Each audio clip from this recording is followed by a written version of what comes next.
भारत अब एक रक्षा निर्यातक शक्ति के रूप में उभर रहा है। ब्रह्मोस की मांग अलग अलग देशों में बढ़ी है, तो भारत के Pinaka multi barrel rocket launcher system को भी दुनिया एक बेहद ताकतवर हथियार के रूप में देख रही है। हर पिनाका रेजिमेंट में 6 पिनाका लॉन्चर यानी कुल मिलाकर 18 लॉन्चर की 3 बैटरियां होती हैं, जिनमें से हर लॉन्चर 44 सेकंड के अंतराल में 12 रॉकेट लॉन्च करता है। इसमें 1 वर्ग किलोमीटर तक का इलाका तबाह करने की क्षमता होती है। आज इसका मार्क 3 वर्जन 120 किलोमीटर तक मार कर सकता है। गाइडेड रॉकेट्स, जीपीएस आधारित सिस्टम और शूट एंड स्कूट तकनीक इसे दुनिया की सबसे घातक सिस्टम्स में शामिल कराते हैं। 3 महत्वपूर्ण पिलर्स पर ट्रेनिंग की थी। पहली थी हमारी तैयारी, जो कि मेंटल, लॉजिस्टिकल और टैक्टिकल तीनों तरीके से पक्की थी। हमने हर एक कंटिजेंसी को बार बार रिहर्सल कर लिया था। दूसरा था हमारा सक्षमता। हमें अपने इक्विपमेंट और हमारी टेक्नोलॉजी पे पूरा भरोसा था। हमें पता था कि हमारा इक्विपमेंट कैसे और कब काम करता है। और तीसरा था मिशन ओरिएंटेशन। कमांड पोस्ट से लेकर गन पोजीशन सभी को पता था कि कब, क्या और कैसे करना है।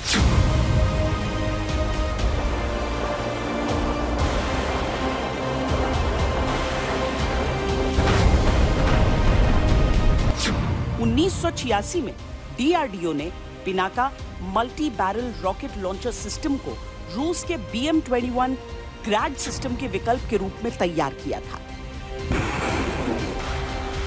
आज ये केवल भारतीय सेना की रीढ़ नहीं, बल्कि दुनिया में भारत की तकनीक का दम है।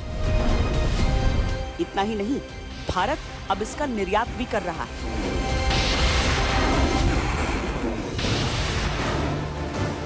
दो 2023 में आर्मेनिया ने भारत से Pinaka multi barrel rocket launcher system लिया था और अब फ्रांस भी इसे खरीदने की तैयारी में है। फ्रांस की एक टीम भारत आकर इसका टेस्ट भी देख चुकी है। ये मल्टीपल रॉकेट लॉन्चर सिस्टम आप देख रहे हैं, जिसे ग्रैड सिस्टम के तौर पर भी जाना जाता है। 20 सेकंड के अंतराल में 40 रॉकेट फायर किए जा सकते हैं। अब समझिए कि किस तरीके से जो हमारी विध्वंसक क्षमता है वो बढ़ जाती है। 600 से 800 मीटर के दायरे का पूरा इलाका ये ध्वस्त कर सकते हैं। यहाँ देखिए कि दुश्मन का फैलाव, जैसे हमारे टैक्टिकल कमांडर ने देखा कि वो किन इलाकों में दुश्मन फैला हुआ है, उन सभी इलाकों में दुश्मन के ऊपर भारी तादाद में फायर आ रहा है। और आप इमेजिन कीजिए कि ये ट्रेनिंग चल रही है और इस ट्रेनिंग के दौरान जो हम फायर कर रहे हैं केवल एक 1/10 फायर पावर है, और जब एक्चुअल लड़ाई होगी तो इसमें कम से कम 10 गुना फायर पावर उसके ऊपर आएगा।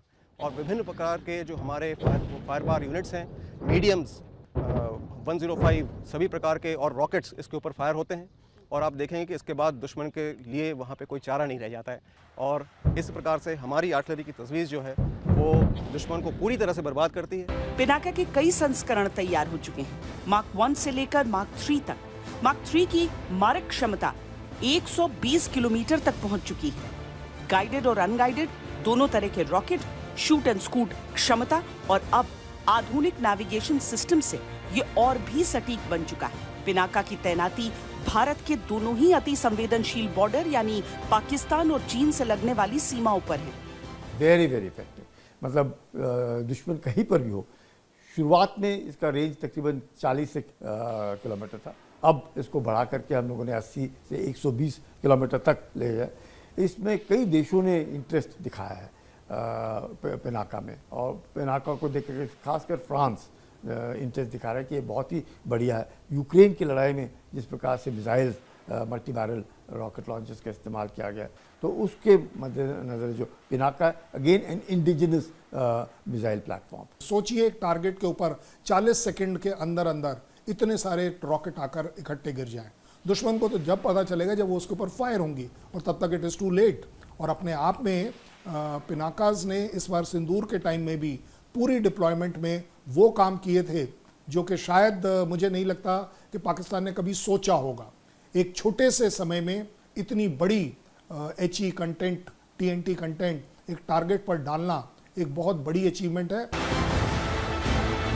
पिनाका की सटीकता, उसकी खामोशी और उसका स्केल युद्ध के मैदान में ये गेम चेंजर है। भारत का देसी मिसाइल डिफेंस सिस्टम आकाश, ये 45 किलोमीटर तक वार कर सकता है और 18,000 मीटर की ऊंचाई तक उड़ते टारगेट्स को मार गिराने में सक्षम माना जाता है। इसकी रफ्तार 2,500 किलोमीटर प्रति घंटा है और स्मार्ट गाइडेंस सिस्टम आखिरी पल में भी टारगेट को लोकेट करने में इसे सक्षम बनाते हैं। एक साथ 12 मिसाइलें यह दाग सकता है। सबसे बड़ी बात, यह पूरी तरह मोबाइल है, यानी इसे ट्रक या टैंक पर लादकर सीधा जहां पर युद्ध है वहां तक आप ले जा सकते हैं। यह वायुसेना और थल सेना दोनों के पास है।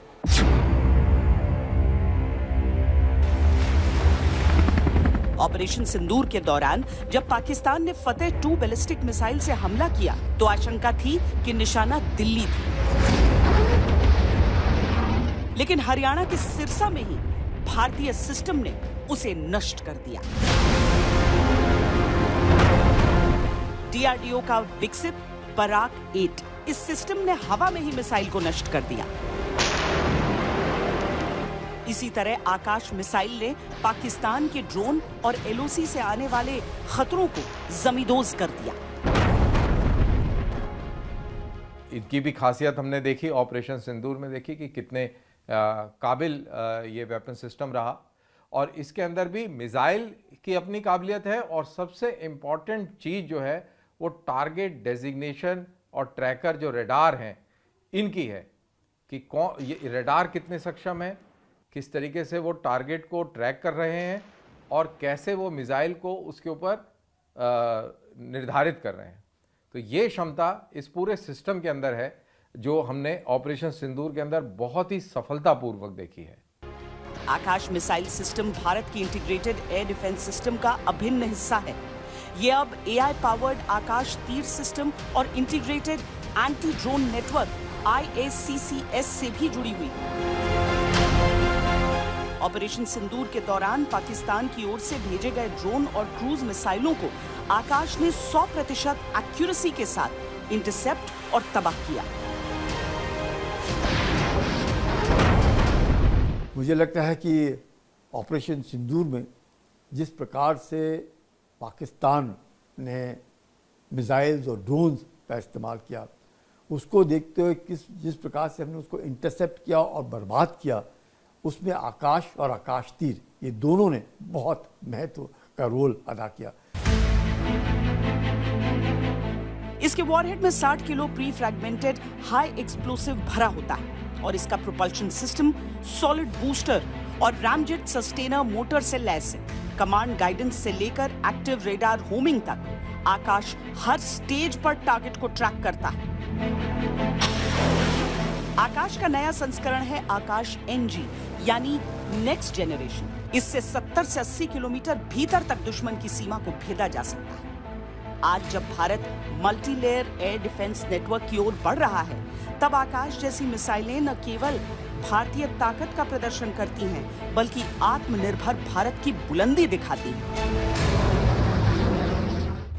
मॉडर्न वॉरफेयर में ड्रोन्स का रोल दुनिया देख रही है, चाहे रूस यूक्रेन युद्ध हो या ईरान इजराइल। मोटे तौर पर देखें तो ड्रोन्स दो तरह के होते हैं, टोही ड्रोन्स जिन्हें UAV कहते हैं, दूसरे अटैक ड्रोन्स यानी UCAV।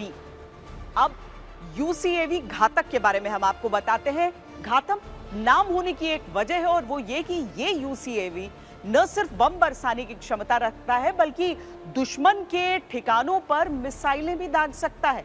ये भारत में बन रहे हैं। इसी तरह भारत में ही रुस्तम 2 UCAV तैयार हुए हैं जो भारत की सैन्य क्षमता को और भी मजबूत बनाते हैं। आज की जंग केवल ताकत से नहीं, तकनीक से जीती जाती है। भारत के पास वो तकनीकी ताकत है जो दुश्मन की हर चाल को नाकाम कर देती है। DRDO द्वारा विकसित किए गए ड्रोन भारत की शक्ति को और भी बढ़ाते हैं। रुस्तम 2 ड्रोन जो दिन रात उड़ान भरने में सक्षम है, भारत ड्रोन जो AI और नाइट विजन से लैस है, और त्रिनेत्र UAV जो बर्फीले मोर्चों से लेकर रेगिस्तानी इलाकों में काम आता है, भारत को हर मोर्चे पर अपराजय बनाता है। साथ ही निशान, नेत्रा और लक्ष्य जैसी ड्रोन प्रणाली सीमाओं की निगरानी में तैनात है, जो हमेशा दुश्मन पर नजर रखती है। भारत की सैन्य ताकतें केवल निगरानी तक सीमित नहीं हैं, बल्कि युद्ध में भी महत्वपूर्ण भूमिका निभाती हैं। ऑपरेशन सिंदूर में नागास्त्र ड्रोन का इस्तेमाल आत्मघाती हमलावर के रूप में दुश्मन के ठिकानों को निशाना बनाने के लिए किया गया। स्काई स्ट्राइकर एक VTOL UAV है जो कहीं भी डिप्लॉय किया जा सकता है। VTOL यानी vertical take off and landing drone. ये ऊंचाई से सटीक हमला करने में सक्षम है, जिससे इसे ऑपरेशन के दौरान सटीक और प्रभावी हमलों के लिए तैनात किया गया। इसके अलावा D4 एंटी ड्रोन सिस्टम ने दुश्मन के ड्रोन को हवा में ही नष्ट करने की क्षमता का प्रदर्शन किया।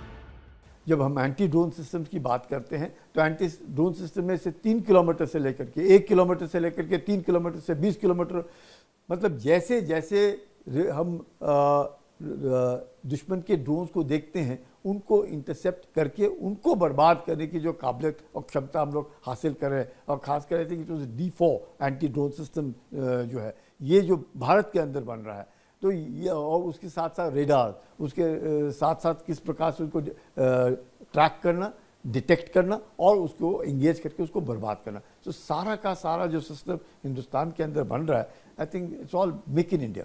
मॉडर्न वॉरफेयर में drones are here to stay, यानी कि आने वाले समय की जितनी भी लड़ाइयाँ होंगी उसमें ड्रोन्स जो है बहुत महत्वपूर्ण हिस्सा जो है उनका रहेगा और बहुत महत्वपूर्ण रोल अदा करेंगे। ये बात जो है हमने अभी ऑप सिंदूर के टाइम भी देखी, जहाँ पे भारत के जो ड्रोन्स हैं, कामिकाजी ड्रोन्स, उन्होंने पाकिस्तान के एयर डिफेंस सिस्टम्स को जैसे बर्बाद किया। जो हैरप ड्रोन्स हैं जो इजराइल की मदद से भारत ने बनाए हैं, उन्होंने पाकिस्तान में काफ़ी बर्बादी की, काफ़ी उनके एयर डिफेंस सिस्टम्स को जो है उनको नेस्तनाबूद किया। भविष्य के युद्ध के लिए लेजर आधारित हथियार भी तैयार किए जा रहे हैं जो नई दिशा और तकनीकी श्रेष्ठता का संकेत देते हैं। ऑपरेशन सिंदूर में इन ड्रोन्स ने दुश्मन का चप्पा चप्पा एक्सपोज किया। Live location, real time video और टारगेट मार्किंग सब कुछ इन उड़ते हुए योद्धाओं ने संभाला और नतीजा पाकिस्तान 4 दिनों में घुटनों पर आ गया। तो एक तरह से ड्रोन्स जो है वे गुरिल्ला वॉरफेयर का भी हिस्सा बनते जा रहे हैं कि जहां पे छुपा के दुश्मन की टेरिटरी में ड्रोन्स को ले जाए और वहां से उड़ाकर उनके दुश्मन के ऊपर उसके ऊपर उनकी बर्बादी की जाए, उनको नुकसान पहुंचाया जा सके। तो मॉडर्न वॉरफेयर में इनका आने वाले टाइम में और इस्तेमाल बढ़ेगा। गवर्नमेंट ने इस चीज़ का कॉग्निजेंस लिया है और वो चाहते हैं कि सारा का सारा कंपोनेंट या ज़्यादा से ज़्यादा कंपोनेंट जो है भारत में बने। ऑपरेशन सिंदूर में भारतीय सेनाओं ने सिर्फ दुश्मन के अड्डे नहीं उड़ाए, बल्कि पूरी दुनिया को दिखा दिया कि भारत जब वार करता है तो दुश्मन को संभलने का मौका नहीं मिलता।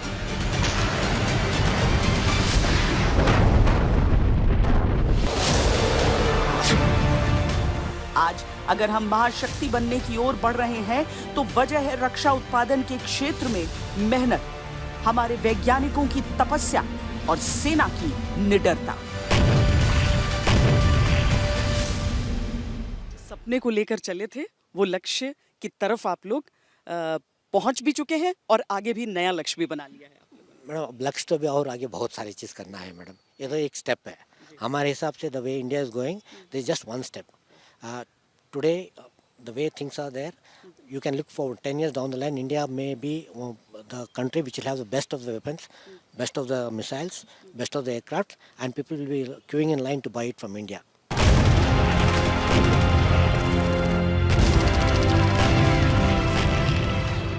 इतिहास में कई युद्ध ऐसे रहे जब असलहे के लिए हम दूसरे देशों पर निर्भर रहे और मुश्किल समय में उन देशों ने साथ नहीं दिया।